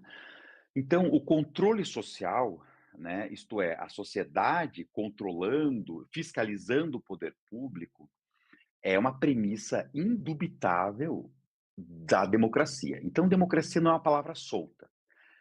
Nós sabemos do valor da democracia, sabemos que a democracia nunca estará ilesa de ser agredida, e estamos vendo e vimos o 8 de janeiro foi um exemplo disso, um tenebroso exemplo, né? E os ratos saem do bueiro de tempos em tempos. Então, os ratos sempre existirão no bueiro, com todo o perdão que eu devo aos ratos, porque uma pessoa antidemocrática vale menos do que um rato, mas os ratos saem do bueiro, né? Então, nós temos pessoas que perderam a vergonha de dizer, por exemplo, de que a volta da ditadura era uma premissa necessária no Brasil, né? Então, a democracia é um sistema complexo, difícil. Winston Churchill dizia: não é o sistema mais perfeito, porém até hoje não inventamos nada como sociedade para supri-lo. Isto é o melhor que nós temos ainda, por enquanto. E ele não funciona se não tiver a participação e o controle da sociedade para e passo. Não existe, não tem, não tem, não tem. Ah, veja, eh, a participação, da população, por exemplo, na feitura das leis orçamentárias, e isso é um projeto que começa quando o PT assume a secretaria e a prefeitura de Porto Alegre, e a Dilma, inclusive, era secretária de finanças lá de Porto Alegre. Eles inventam um sistema de orçamento participativo, que o mundo inteiro não tinha visto ainda. Foi uma inovação mundial, né? Curitiba hoje se orgulha, inclusive, de ter um orçamento participativo e não sei o quê. Isso começa lá, o povo podendo dizer aonde que tinha que colocar as áreas, e não ficar apenas a um parlamento, né? Então, o acompanhamento da sociedade, e várias coisas, e aqui não quero citar um ou outro exemplo, porque senão vou ser segregacionista, em dizer de um lado ou dizer do outro, mas vários problemas de corrupção, de desvio, de mau uso e malversação de dinheiro público foram resolvidos com denúncias que partiram da sociedade. Não é uma denúncia de alguém desgostoso com outra pessoa, não. É da sociedade auditando as contas públicas e acompanhando não somente o dinheiro, mas a aplicação das políticas públicas.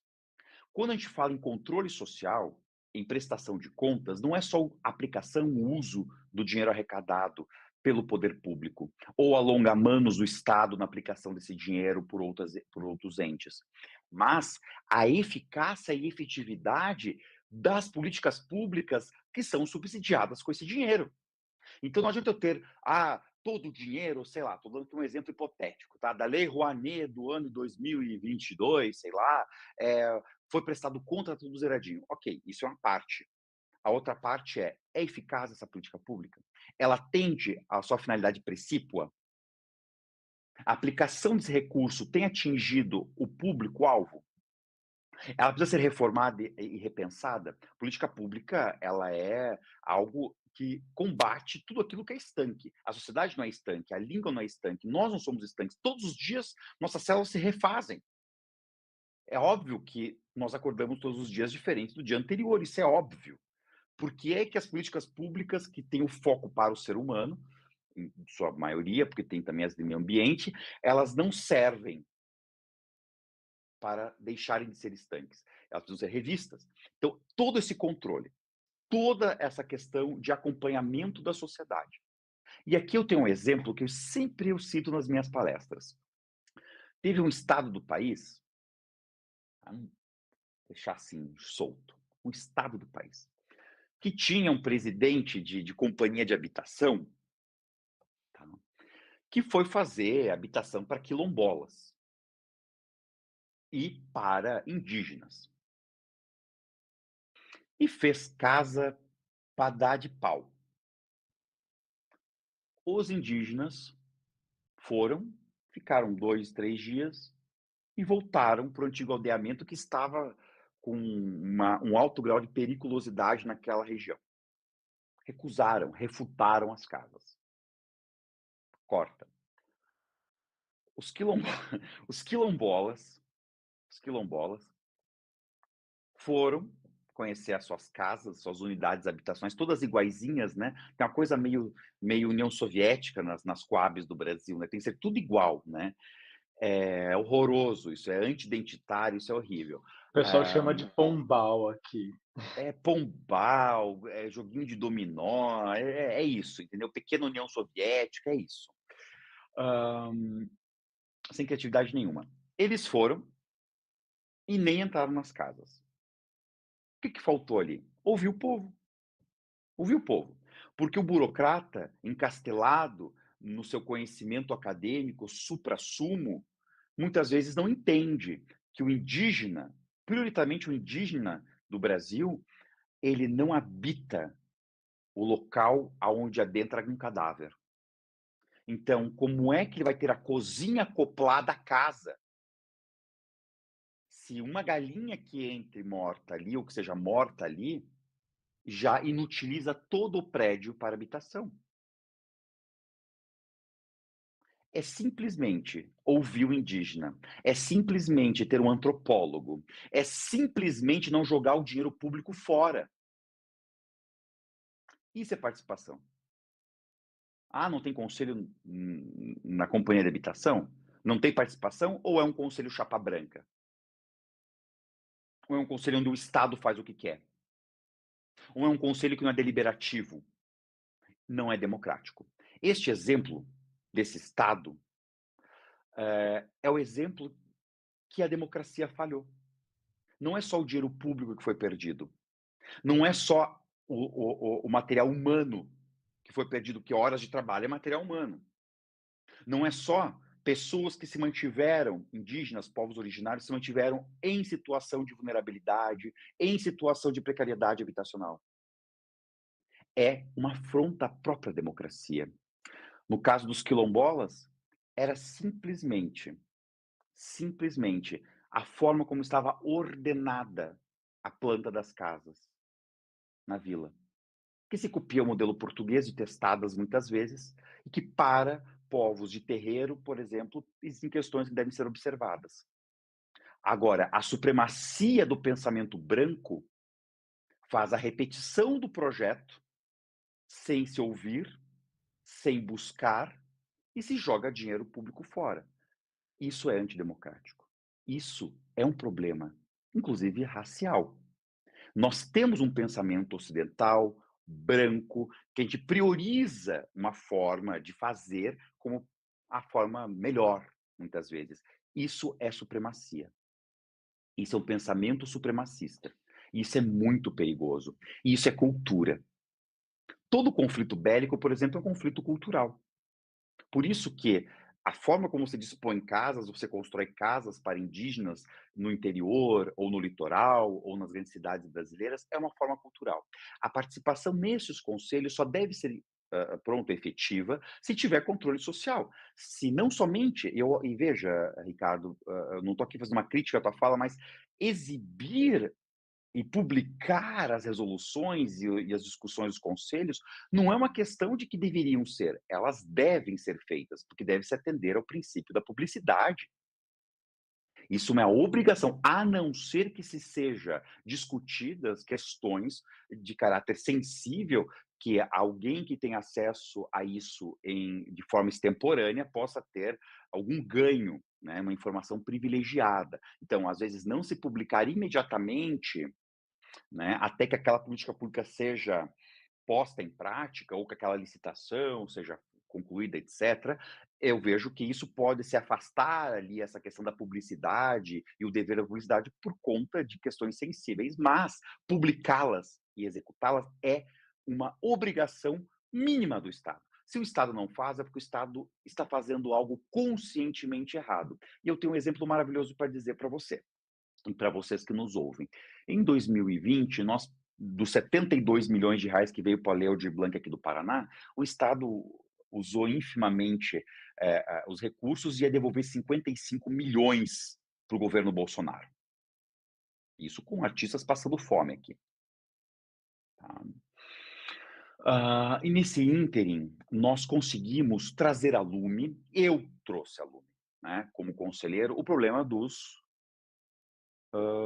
técnicos em espetáculos, principalmente, e técnicos de todas as áreas da arte, porque eles não têm obrigação de fazer projeto.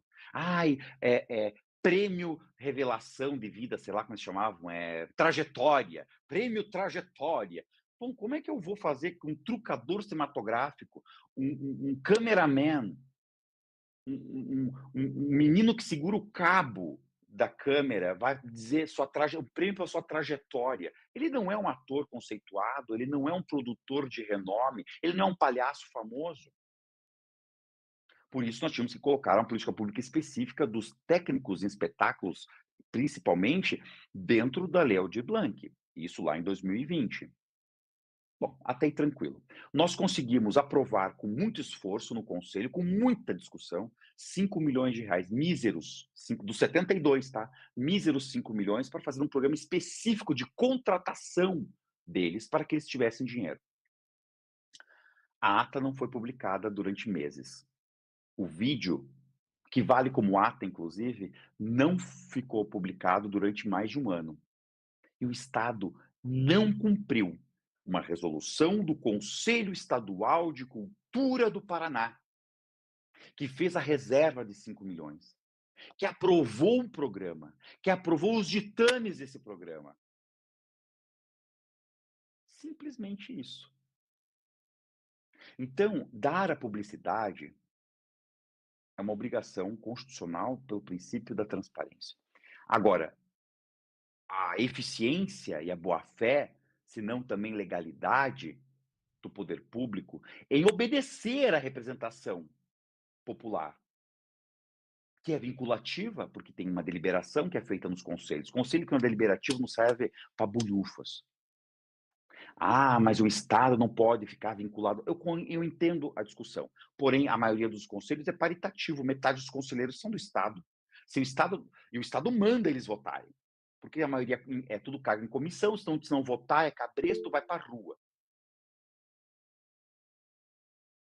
E eu queria te fazer uma pergunta meio que conceitual também, né? A gente vem pego a democracia, essa questão toda de muito tempo da Grécia, né? É muito antigo esse conceito e pelo que eu ouvi dizer, é um dos piores regimes, é um dos melhores regimes dos piores que tinham e a gente escolheu para perpetuar até hoje. E quando a gente fala em votação, que é para ser algo meio que transversal e contemplar todo mundo, não é, né, e acaba sendo fácil de manipular a votação, até mesmo você tem, por exemplo, uma maioria que tem pensamentos não muito trabalhados sobre aquele assunto e acaba votando e aquilo acaba passando e é negativo para um consenso geral, para a cultura, né? A gente vê isso acontecendo à torta direita em conselhos, até mesmo na Câmara de Santo André, em outras câmaras também, no Senado. Tem alguma outra forma, Gerard, que você vê para a gente conseguir que seja mais democrático de fato, né, equalitário, equânime, esse tipo de participação popular?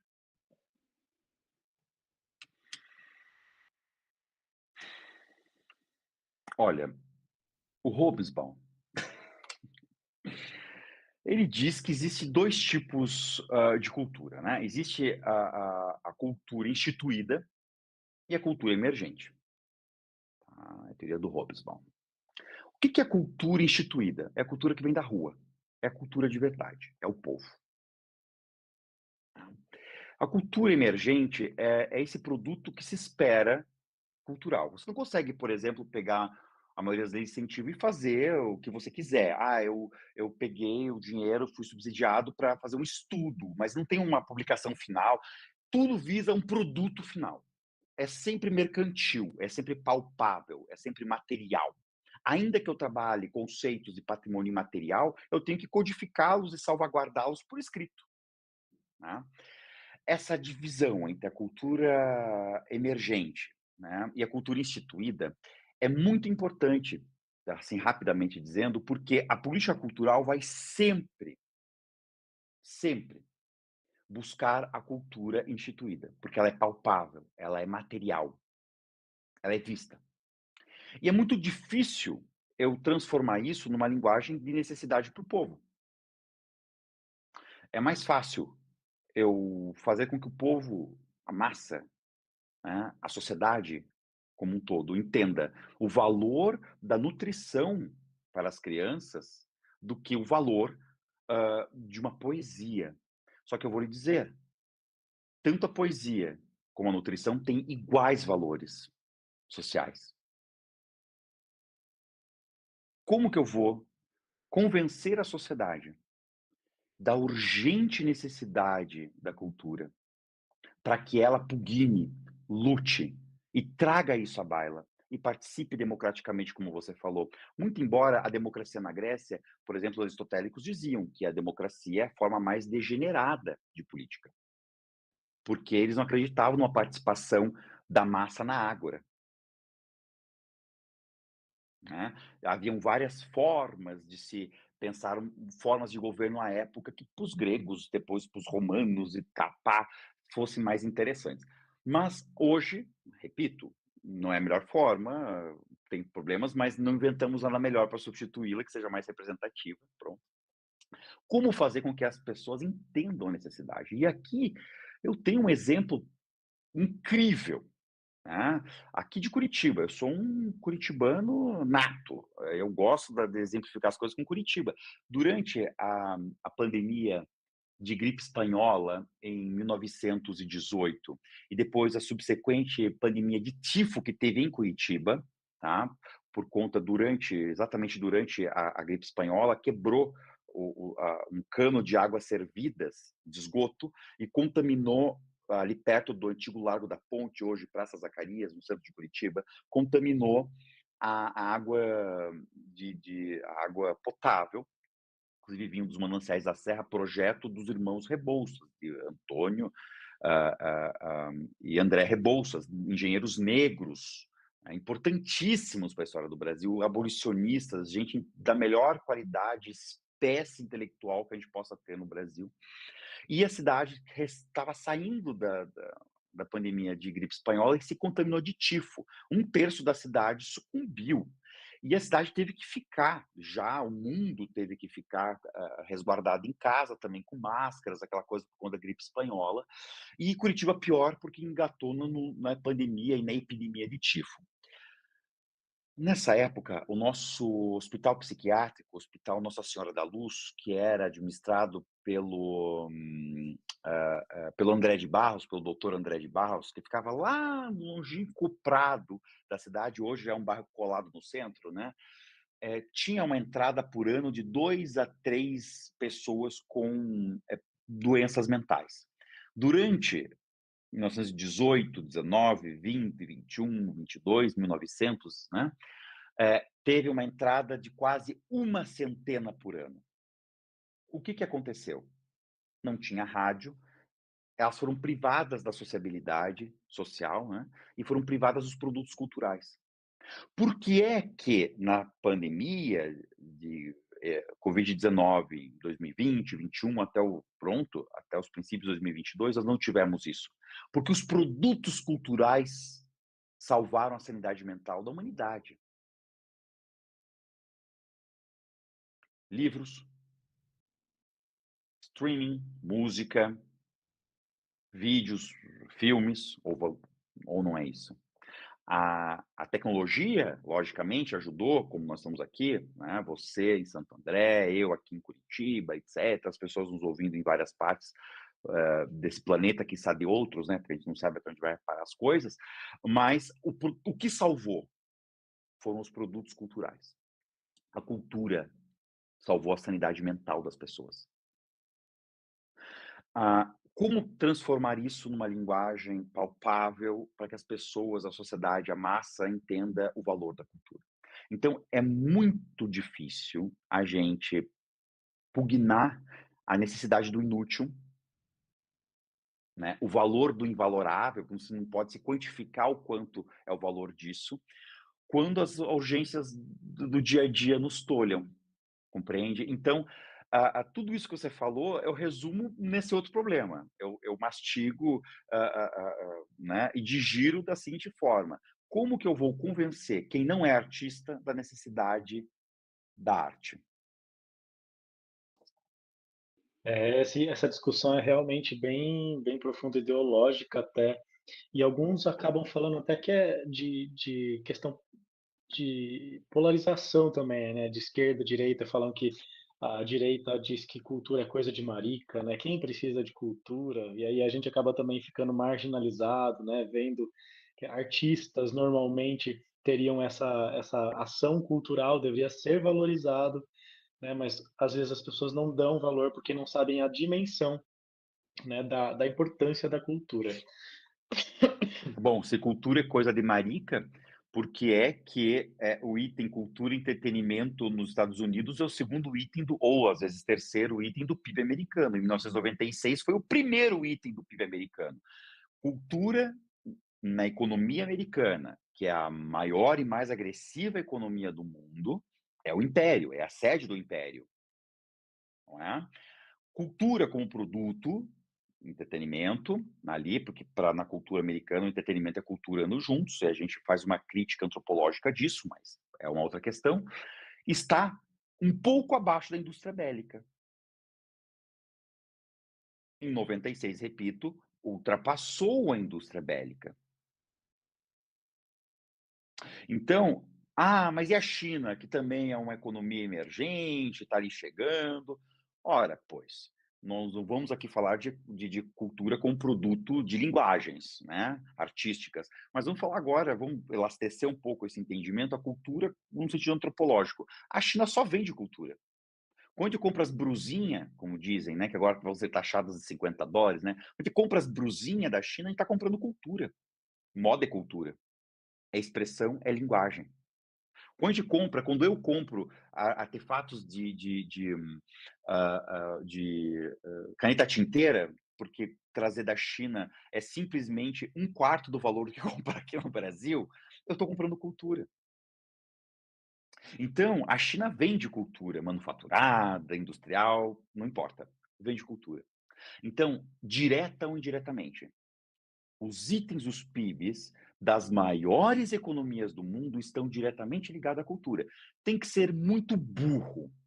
Tem que ser assim, tipo, acreditar na terra plana e no chip chinês da vacina, para dizer que cultura, seja da direita, da esquerda, do centro, de cima, de baixo, do lado, do híbrido, do não híbrido, dane-se. Não é importante um viés econômico. E economia não tem uma importância ideológica puramente dita. Simplesmente, seja qual for a cor partidária ideológica de qualquer nação ou povo, ele vai precisar de uma economia.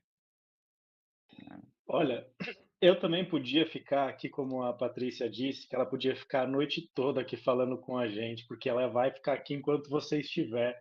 Mas obviamente, mas obviamente nós temos aqui um teto. E eu vou te fazer uma última pergunta para a gente finalizar. Caso vocês queiram aproveitar também esse último tempinho para fazer a pergunta de vocês, está liberado, mas a gente já vai finalizando. Eu queria trazer aqui uma questão muito legal, porque cultura é muito abrangente, né, Gerard? E recentemente a gente tem uma discussão também que está acontecendo aqui nos fóruns sobre a participação de igrejas, de churches, né, nas leis de incentivo. Daqui a pouco os caras vão querer pegar um edital aí de cultura e fazer, sei lá, algum evento. O que que você acha desse tipo de possibilidade, de discussão? Eu acho mais feio do que bater na mãe.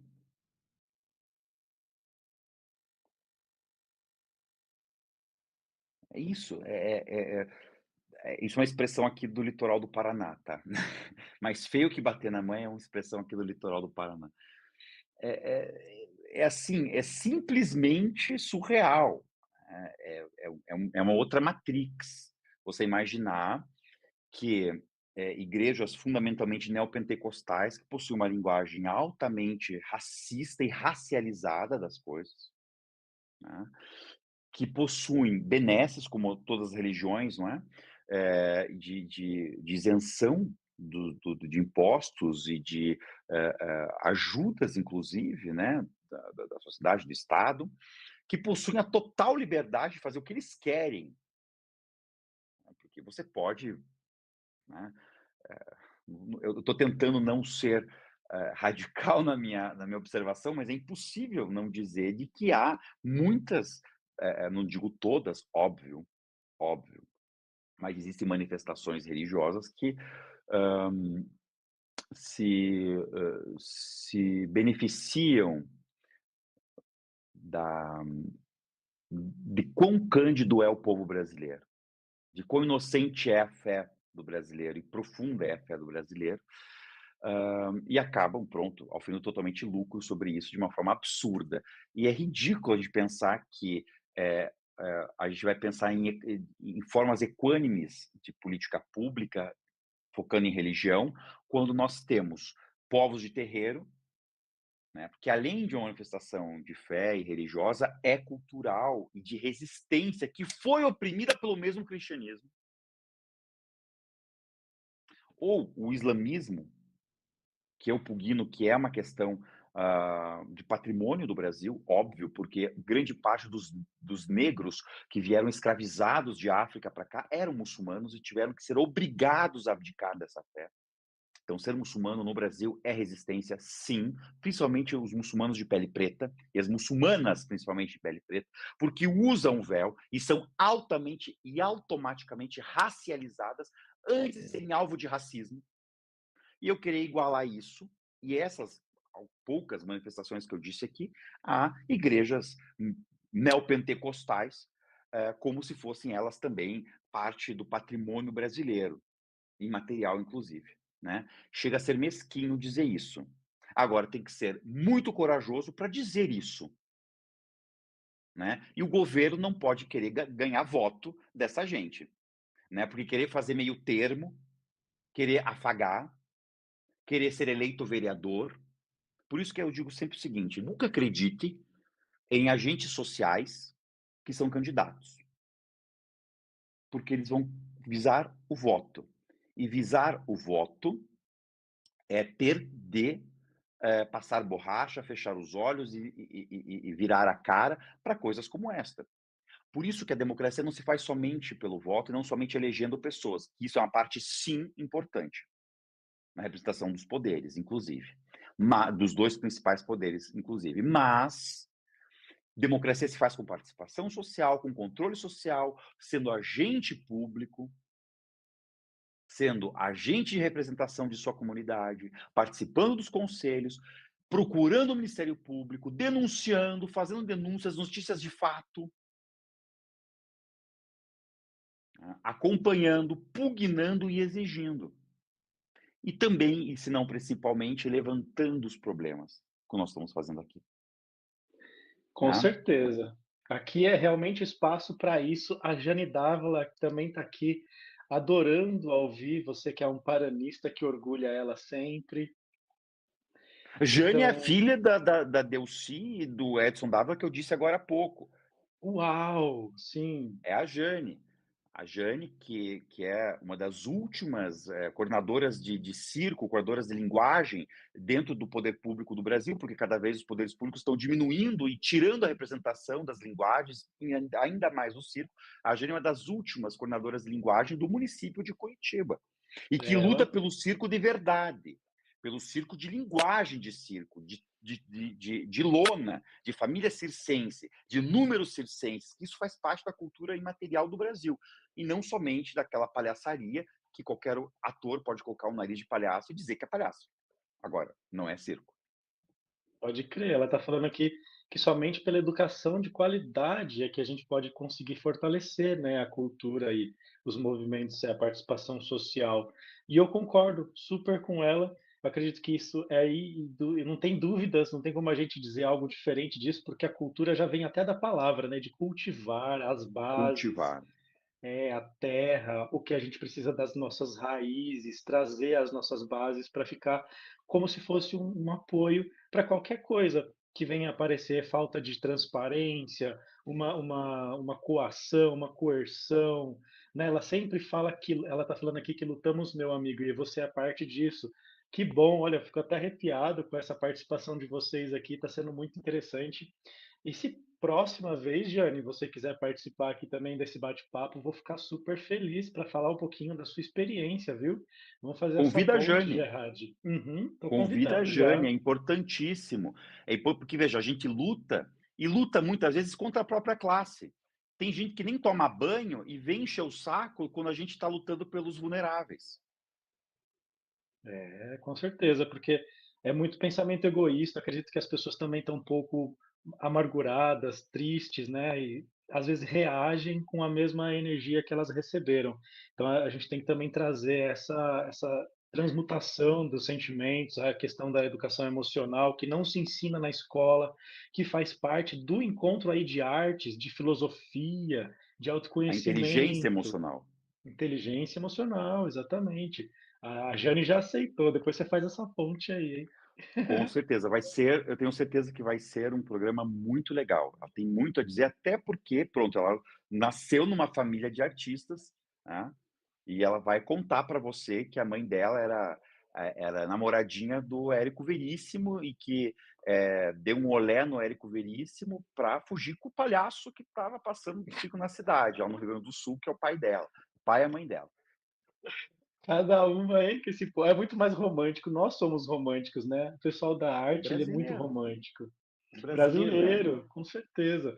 E é por isso que nós estamos juntos aqui nesse episódio do Cultura Integrada, em que o nosso lema é que informação nunca é demais, porque, né, quando a gente não tem informação, é que as coisas ficam feias, e com a cultura, a informação nunca é demais, né, Jane? Gratidão, então, Gerard, pela sua participação. Espero que você tenha curtido esse Obrigado. momento, que foi bom pra Não, caramba foi, aqui. foi um domingo divertido. Obrigado por estar pautando essas questões tão importantes para a gente. Obrigado pelo convite. Eu agradeço a rede de observatórios da cultura, que são parte da estrutura da observação da sociedade, não é? Da participação da sociedade. E isso é muito importante. E a todos os envolvidos. Eu sou muito obrigado a vocês. Eu estou à disposição sempre. Que bom, adorei também. Gente, muito obrigado por todo mundo que viu esse episódio depois que foi gravado também. Muito obrigado, Jane, pela sua participação. Está falando que a gente é maravilhoso. Tamo junto, todo mundo que participou. E é isso, gente. Esse foi o Cultura Integrada, uma produção da Rede Integrativa, junto com os Observatórios de Cultura do Brasil e a Rádio Zoom FM, que é uma rádio comunitária muito parceira aqui na cidade de Santo André. Até a próxima, então, no próximo Cultura Integrada. Tchau, tchau. Tchau. A Rede Integrativa apresentou Cultura Integrada, um podcast que mergulha no universo da cultura e da democracia, com o apoio da Rede de Observatórios de Cultura do Brasil e Rádio Zoom FM. Informação nunca é demais com essa nossa parceria.